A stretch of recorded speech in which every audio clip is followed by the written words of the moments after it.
வரவேற்கக்கூடிய ஒரு பாங்கு பார்த்தோம். சிறப்பாக இருந்தது. இங்கே நிறைய விஷயங்கள் பேசணும், காலம் இருக்கான்னு தெரியல. நான் மைக்கை பிடிக்க வரும்போது வேறு சினேகன் ஒரு சிரிப்பு வேறு சிரிக்கிறாப்புல. சினேகன் எதிர்பார்க்குற எதுவும் நடக்காதுன்னு நினைக்கிறேன். நான் வாய்ப்பு இல்லை. சினேகனுக்கு வந்து இந்த இப்போ நான் பண்ண போகிற படத்தில் சந்தனத்தேவனில் வந்து வைரமுத்து சார் தான் முதல் முறையாக நான் இணைஞ்சு இப்போ வேலை செய்கிறேன்.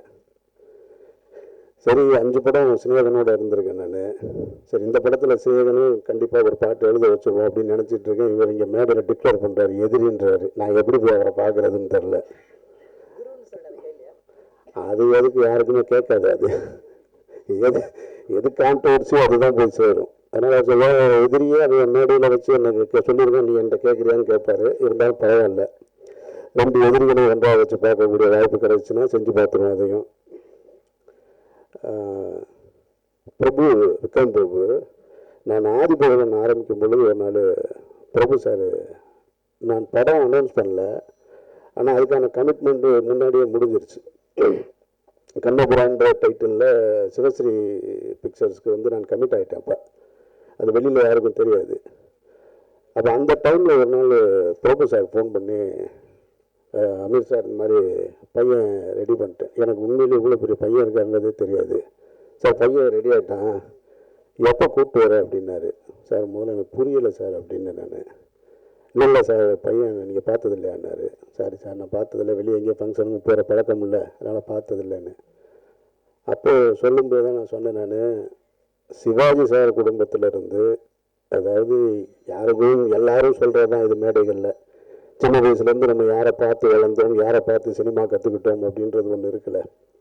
அப்படி பார்த்து பிரமிச்ச ஒரு இது. சென்னைக்கு வரும்போதெல்லாம் அந்த போக் ரோடு பக்கம் போகும்போது தான் சிவாஜி சார் வீடு அப்படின்னு அதை பார்க்குறதுல ஒரு பெருமை, அதை சொல்கிறதுல ஒரு பெருமை, எம்ஜிஆர் வீடு இருக்குதுன்னு சொல்கிறதுல பெருமை, ஏவிஎம் வாசலில் நிற்கிறேன்னு சொல்கிறதுல ஒரு பெருமை. இப்படி நிறைய இருக்குது சினிமாவில் வந்து எல்லாருக்கும். வளர்ந்ததுக்கு பின்னாடி அதை யாரும் மறந்துடுறாங்கன்னு நினைக்கிறேன் நான். அப்படி ஒரு நம்ம பார்த்த ஒரு வீடு, உள்ளே இருந்து யாராவது ஒரு தலை தெரிஞ்சிடாதா அப்படின்னு பார்த்துட்டு இருக்கும் பொழுது அந்த வீட்டிலேருந்து ஒரு அழைப்பு வருதுங்கும் போது நான் சொன்னேன், சாரி சார், எனக்கு நீங்கள் இப்படி ஒன்று கேட்குறீங்க, என்னால் செய்ய முடியல சார். நான் ஆல்ரெடி கமிட் ஆகிட்டேன். கமிட் ஆகி 1.5 வருஷத்துக்கு மேலே ஆயிடுச்சு. பணம் வாங்கிட்டேன், நான் ஒரு 1.5 கோடி ரூபா பணம் வேறு வாங்கிட்டேன். எனக்கு என்ன பண்ணுறேன்னு தெரில சார், ஆனால் நீங்கள் கேட்டதே எனக்கு அவ்வளோ மகிழ்ச்சியாக இருக்குது அப்படின்னு. அந்த டைமில் தான் நான் டைரக்டர் யூனியனில் இருக்கும் பொழுது பிரபு சாலமன் வந்து ஜாயின்ட் செக்ரட்டரியாக இருக்கார். பிரபு ஷூட்டிங் போகாமல் இருக்கார். இது விக்ரம் பிரபுக்கு தெரியுமான்றது எனக்கு தெரியாது. பிரபு என்கிட்ட சொல்கிறார், ஷூட்டிங் போகணும் மெயின், யானை தான் மெயினாக இருக்குது, யானையோடு நிற்கிற மாதிரி ஒரு ஹீரோ வேணும், என்ன பண்ணுறதுன்னு தெரில எனக்கு அப்படின்னு. அவங்க பிரபு சார் ஃபோட்டோ அனுப்பிச்சிட்டார். அதுக்கப்புறமா விக்ரம் பிரபுவோட ஃபோட்டோ நீங்கள் அனுப்புங்க சார், நான் பார்க்குறேன். அப்போ பிரபு சார்கிட்ட சொன்னேன், நான் நீங்கள் என்ன நினச்சி கேட்டீங்கன்னு தெரில, யானைக்கு பக்கத்தில் யானையை கண்ட்ரோல் பண்ணுற மாதிரியே ஒருத்தரை நான் பார்த்தேன் நான் அப்படின்னு சொல்லி பிரபு சாரோடைய பையன் இருக்காருண்ணா. அப்படியா, சரியாக இருக்குமான்னு நான் பார்த்தேன், நீங்கள் கேட்டிருக்கீங்க, நீங்கள் அப்ரோச் பண்ணி பாருங்கன்னு. இதுதான் நடந்தது. அது பிரபுக்கு தெரியுமான்னு தெரில. அப்படி தான் இன்றைக்கி கும்கி மூலமாக வந்து வியாபாரத்தன்மைக்குள்ளேயும் வந்து ஒரு ஆக்ஷன் ஹீரோவாக, சிவாஜி சாருக்கு வந்து ஆக்ஷன் வராது, எல்லாருக்கும் தெரியும். அது பிரபு சார் அதெல்லாம் சிவாஜி சாருக்கு டான்ஸ் வராது, ஆக்ஷன் பண்ண மாட்டாங்க. ஆனால் அது ரெண்டுமே பிரபு சார் பண்ணாங்க. அது ரெண்டையும் விட பிரபு சாரை வந்து ரஜினி சார் ஒரு முறை மேடையில் சொல்லியிருக்காங்க. சிறைச்சாலைன்னு ஒரு படம் நினைக்கிறேன். அதாவது சிவப்பாக இருக்கிற கலராக இருக்கிறவங்களுடைய முகத்தில் வந்து ஆக்ஷன் எடுபடாது பிரபு. ஆனால் முதல் முறையாக சிறைச்சாலையில் வந்து அந்த ஒரு ஹேண்ட்கப் போட்டு அந்த அந்தமான் தீவில் கட்டியிருக்கிற மாதிரி இருக்கும். அதை பார்த்து ரஜினி சார் சொல்லியிருக்காங்க, உன்னோட கண்ணில் அவ்வளோ வயலன்ஸ் இருக்குது பிரபு, நான் பார்த்தேன் நான் அப்படின்னு. ஞாபகம் இருக்கான்னு தெரில உங்களுக்கு. அதெல்லாம் தாண்டி விக்ரம் பிரபு ஸ்க்ரீனில் இருக்காப்புல. நின்னாலே நான் எப்போ அடிப்பானுன்ற மாதிரி ஒரு சந்தேகத்திலே இருக்குது. அதனால் வாழ்த்துக்கள். இங்கே நிறைய பேர் என்னுடைய டீமாக இருக்காங்க, டீமாக இருந்தவங்க, இப்போ இருக்க போகிறவங்க. இங்கே நின்ன நடிகர் தாஸு, அவங்க சினிமா வரக்கு முன்னாலே எனக்கு தெரியும். இப்போ மேடையில் இருந்த ஃபைட் மாஸ்டர் அன்பறிவு, அவர் தான் இப்போ என்னுடைய படத்துக்கு பண்ண போகிறாரு. கேமராமேன் சிவகுமார், அவரோட நான் ஒர்க் பண்ண போகிறேன். அதுக்கு முன்னாடி கேட்கவே வேணாம், யுவன் சங்கர் ராஜா. பிரபு சொல்லும்போது சொன்னார், யுவன் சங்கர் ராஜாவோட வேலை பார்க்குறது நான் ஒரு கனவாக இருந்துச்சு, 3வது படத்தில் நடந்திருக்குன்னு. எனக்கு அந்த பிரச்சனை இல்லை. முதல் படத்துலேருந்து நான் யுவன் கூட வேலை பார்த்துட்டேன். எனக்கு இன்னும் கனவு வந்து இளையராஜா சாரோட வேலை செய்கிறது தான். அந்த கனவு தான் அது கனவு. அதுக்கு இளையராஜா சார், பி.சி. ஸ்ரீராம், கமல் சார், இந்த 3 பேரோட ஒர்க் பண்ணணும். ஆனால் 3 பேரோட ஒர்க் பண்ணுறதுக்கான வாய்ப்பு நான் தான் 3 முறையுமே தவிர்த்திருக்கேன். நான் காரணம் என்னென்னா, பயமாக இருக்கேன் அவங்ககிட்ட. எப்படி போய் ஒரு சின்ன கரெக்ஷன் சொல்கிறதுன்னு கூட நமக்கு சொன்னால் எப்படி எடுத்துப்பாங்கன்னு தெரியல. நம்ம மூஞ்சி வேறு தாடியோடு ஏற்கனவே வேறு மாதிரி இருக்குது, சும்மாவே கோபமாக இருக்கிற மாதிரியே இருக்குது. ஏன்னா நானே போராடி இளையராஜா சாரை என்னுடைய 4வது படத்துக்கு தான், 3வது படத்துக்கு தான் பாட்டு பாடவே வாய்ப்பு கிடைச்சது எனக்கு, பாட வைக்கிறதுக்கு, பருத்தி வீரனில். அப்போ கூட பிரசாத் சுழியில் இங்கே தான் ரெக்கார்டிங் நடந்தது. இவன் அப்பா பாடுறாருன்னு ஒரு ஓரமாக உட்காந்துக்கிட்டாரு. நான் அது நீங்கள் பார்த்து நம்ம அந்த அறியாத வயசு சாங்கு ரெக்கார்டிங் பாடிக்கிட்டு இருக்காரு இளையராஜா சார். எனக்கு இன்ஜினியர் சேகர் தானே, சேகர் இப்படி என்ன, சேகருக்கு எனக்கு தெரியும், நான் ஏதாவது சொல்லிக்கிட்டே இருப்பேன் நான். ஏன்னா 2வது படத்தில் ஏசுதாஸ் சார் பாடும் பொழுது இவன் என்ன பண்ணிட்டாரு, நீங்கள் ஏதாவது கரெக்ஷன் கேட்பீங்க, நான்லாம் போய் சொல்ல முடியாதுன்னு போயிட்டார் அவர், நீங்களே பேசிக்கிங்கன்னு. ஏசுதாஸ் சார் என்ன பண்ணிட்டாரு, அந்த ஆராடிற சாங்கில் நமக்கு சினிமா தெரியும், அவ்வளோதான், வேறு ஒன்றும் தெரியாது. அதுக்காக சீனியர் யாரையும் மதிக்க தெரியாதுன்னு இல்லை, எப்படி அப்ரோச் பண்ணுறதுன்னு வேணால் தெரியாது, அப்படி தான் இருக்கும். நான் வந்து டாக் பேக் அன்னைக்கு ஏசுதாஸ் சார்கிட்ட, சார் அது வந்து இந்த இடம் சார் அப்படின்னு. அவர் அப்படியே கண்ணை மூடிட்டு அப்படியே நின்னார். அவரை நான் டிஸ்டர்ப் பண்ணுறேன்றது அவர் சொல்ல வர்றாரு, எனக்கு அது புரியலை. ஒருவேளை நான் சொல்கிறது புரியலை போயிருக்கு சார், நான் என்ன சொல்கிறேன், நான் திருப்பி டாக்டர் காமிக்க சொன்னேன். அவர் அப்படியே கண்ணை மூடி நின்னார். பக்கத்தில் இன்ஜினியர் குரு, இது வேலைக்கு ஆகாதுன்னு நினைக்கிறேன், ஆனால் அந்த பாட்டு அவர் பாட மாட்டார், கிளம்பிடுவார், பார்த்துக்கிட்டே இருங்க அப்படின்னாரு. இல்லைங்க நான் சும்மா. அப்போ அவர் மறைந்த சுந்தரராஜன் சார் இருந்தார், கண்டக்டராக இருந்தார். அவரும் அன்னைக்கு, இல்லை தம்பி நீங்கள் ஏதாவது கேட்பீங்க, நான் ஏசுதாஸ் சார்ட்டெல்லாம் எதுவும் சொல்ல முடியாது, அதனால் நீங்களே பார்த்துக்கிங்கன்ட்டார். அப்புறம் கடைசியில் 3வது சொன்னோன்னே அவர் ஒன்றுமே சொல்ல, அப்படி கண்ணை திறந்து ஏசுதாஸ் சார் தம்பி பாடி காட்டு அப்படின்னாரு. அதை விட வேறு ஒன்றுமே செய்ய முடியும். பாடி காட்டுன்ன உடனே நானும் ஏதோ பெரிய சாதாரணமாக பண்ணி வந்தவன் மாதிரி நானும் டாக்டர் காமிக்கு வேகமாக இந்த தொண்டையை வேற வச்சுக்கிட்டு இருப்பேன்.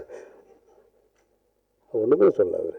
அப்படியா, ஓகே அப்படின்ட்டு பாடிட்டு திருப்பி வந்து பக்கத்தில் வந்து உட்காந்துட்டு நல்லா தான் இருக்குது அப்படின்னாரு. சரி, அதே போல் வந்து ராஜா சார்கிட்ட கேட்போம். ராஜா சார் பக்கத்தில் சேரில் உட்காந்து பாடிட்டுருக்காரு, அறியாத வயசு. நான் அப்படி பார்க்குறேன், சேகர் கண்ணை காமிக்கிறாப்புல. நீங்கள் சொல்லுங்க ஜி, ஒன்றும் பிரச்சனை இல்லை. எப்படியா சொல்கிறது, இவன் இங்கே இவன்லாம் போய் ரொம்ப நேரம் ஆச்சு.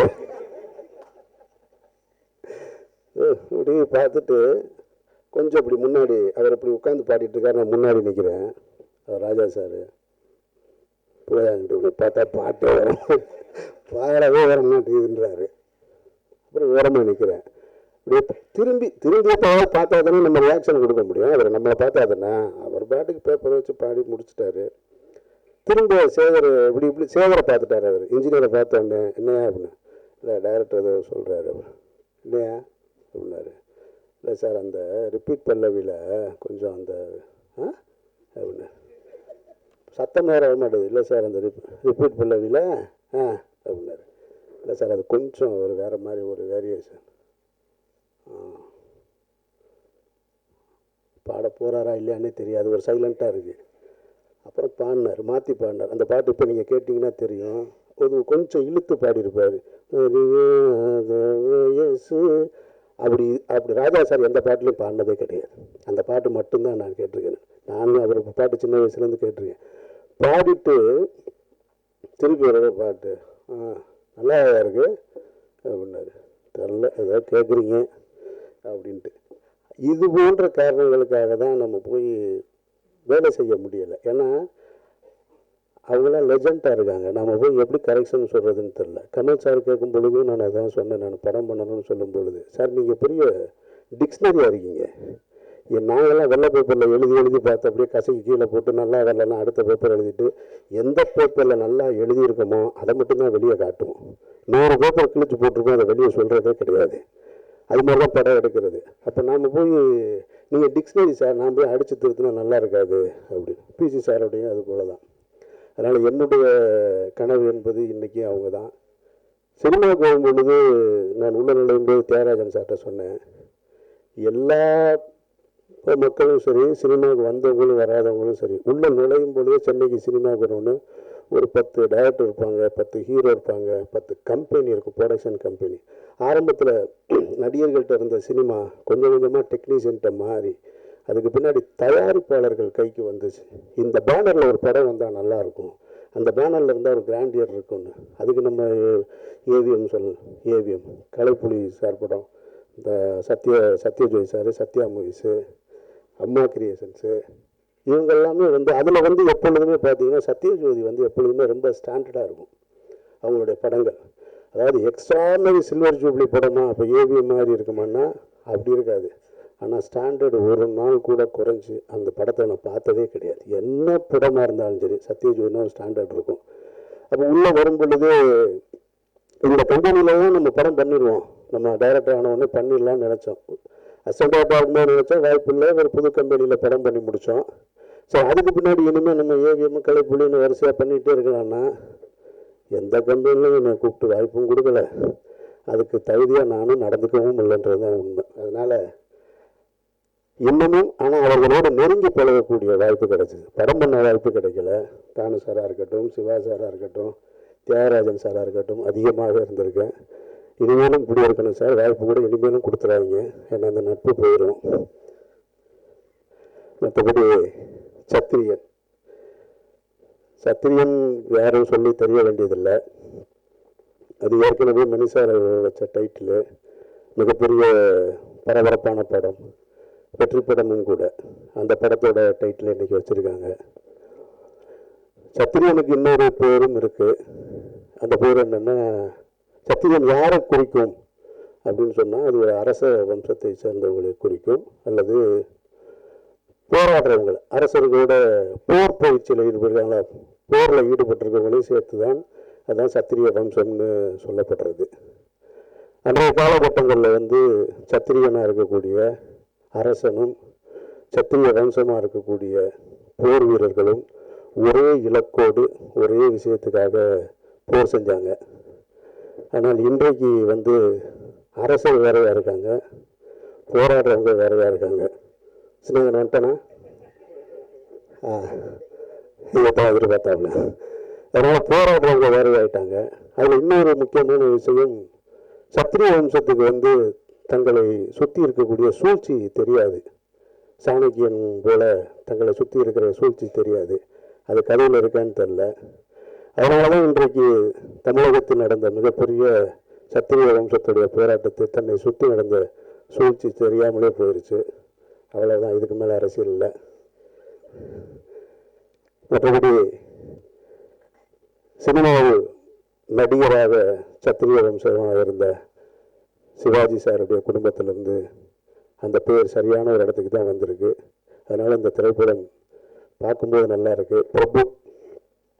பிரபு நான் சொல்லலை, பிரபு முதல்ல சுந்தரபாண்டியன் ஆரம்பிக்கிறதுக்கு முன்னாடி எனக்கு ஒரு கதை சொன்னார். சிவப்பு கம்பளம்னு ஒரு கதை சொன்னார்.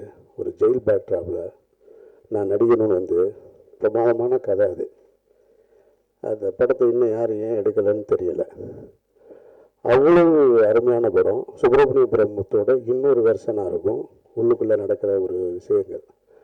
அப்போ ஒரே ஒரு விஷயம் மட்டும் சொன்னேன் நான், பிரபு கதை ரொம்ப நல்லா இருக்குது, எல்லாமே ஒரு நெகட்டிவ் பாயிண்ட்லேயே இருக்குது. ஒரு இடமாவது ஒரு பாசிட்டிவாக இருந்தால் தான் படம் முடியும் போது நமக்கு நல்லாயிருக்கும். இல்லைன்னா ஏன் வாழ்கிறோன்ற கேள்விக்குறியே வந்துடும். லைஃப்பை விரக்தி ஆகி போயிடும் படம் பார்த்துட்டு வரும்போதுன்னு. இல்லை சார் இந்த படத்தை அப்படி தான் சார் எடுக்கணுன்னாரு. இல்லையா பாசிட்டிவாக கொஞ்சம் திங்க் பண்ணியான்னு. சார் நீங்கள் இப்படிலாம் பேசுவீங்கன்னு எனக்கு தெரிலன்ட்டு போயிட்டார். அதுக்கப்புறம் பண்ணலை. அதுக்கப்புறம் சசியை வச்சு சுந்தரபாண்டியன் எடுத்து முடிச்சிட்டாரு. ஃபஸ்ட்டு டே கமலாதட்டில் படம் பார்த்து வெளியில் வரேன், கீழே நின்றுட்டுருக்காப்புல. என்ன பிரபு படம் பிரமாதமாக இருக்குது, படம் ரொம்ப பாசிட்டிவாக முடிஞ்சிருக்குன்னு. ஆமாம் சார் நீங்கள் சொன்னீங்கல்ல சார், அதனால் பாசிட்டிவாக பண்ணணும்னு முடிவு பண்ணிட்டேன் சார். ஏன்னா நெகட்டிவாக இருக்கும்போது என்கிட்ட சொல்கிறேன், பாசிட்டிவாக இருந்தால் சசிகுமார் உனக்கு என்னை பார்த்தா எப்படி தெரியுது அன்றிலிருந்து இன்னைக்கு வரைக்கும் நான் எப்படி பார்த்தனோ அதே பிரபு தான். அவருடைய திருமணமாக இருக்கட்டும், அடுத்தடுத்த படங்களாக இருக்கட்டும், இந்த பணிவு இது எப்பொழுதுமே உங்களை உயர்த்தும். நடிக்க முடியாது எல்லாருனாலையும். சினிமாவில் உங்களுக்கு தெரியும், இங்கே இருக்கிற பத்திரிகையாளர்கள்லாம் எவ்வளவோ பேரை பார்த்து முடிச்சிட்டிங்க நீங்கள். நாங்கள்லாம் இப்போ தான் வந்திருக்கோம். அதனால் மேடையில் பணிவாக இருப்பது போல் முதல் படத்தில் நடிப்பாங்க, ரெண்டாவது படத்தில் இருப்பாங்க, அதுக்கப்புறமா பேச்சு வேறையாக இருக்கும், நான் உள்பட. அதனால் பிரபுவை பொறுத்த மட்டும் நான் என்கிட்ட கதை சொல்ல வந்து எப்படி பார்த்தனோ இன்றைக்கி வரைக்கும் அப்படி தான் பார்க்குறேன். ஏன்னா நான் ஒரு ஆரம்பிக்கும் பொழுது தயாரிப்பாளருக்கு நன்றி சொல்லி தான் ஆரம்பிக்கிறாரு. அப்படி பார்க்கக்கூடிய இயக்குநர்கள் ரொம்ப குறைவாக இருக்குது. அந்த வகையில் உங்களுடைய பணிவும் உங்களுடைய கதை மேலே எனக்கு நம்பிக்கை இருக்குது. நிச்சயமாக இந்த படம் வெற்றி பெறணும். உங்களுடைய எல்லாருடைய உழைப்புக்கும் இறைவன் வெற்றி கொடுக்கணும்னு வேண்டி விரைவிடுகிறேன். நன்றி.